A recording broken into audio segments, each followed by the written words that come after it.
Анткени ал кийим анын жалгыз жаманчысы, ал анын денесин жаба турган кийими. Ал эмнени кийип жатат? Ал мага ыйлап кайрылганда мен угам, анткени мен кайрымдуумун. Кудайга акарат келтирбе, өз элиңдин башчыларын жамандаба. Эгиниңдин биринчи түшүмүн, жүзүмүңдүн биринчи ширесин мага кечиктирбей алып кел. Уулдарыңдын ичинен тунун мага бер. Бодо малыңдын да, коюңдун да биринчи төлүм мага бер. 7 күн алар өз энелеринин жанында болсун. 8-нчи күнү аларды мага бер. Ошондо силер менин ыйык элим болосуңар. Талаада жырткыч жара тартып кеткен малдын этин жебегиле. Аны иттерге ыргытып жибергиле. 23 бөлүм. Ушак таратпа. Жалган күбө болбош үчүн абийирсизге кошулба. Көпчүлүктү ээрчип жамандыкка барба. Көпчүлүккө карап талаш тартышта адилеттиктен четтебе.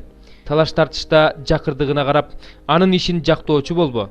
Эгерде душманыңдын адашкан өгүзүн же эшегин тапсаң, аны ээсине алып барып бер. Эгерде душманыңдын эшеги жыгылып, көтөргөн жүгүнүн астында калганын көрсөң, талаага таштабай анын жүгүн чечиш.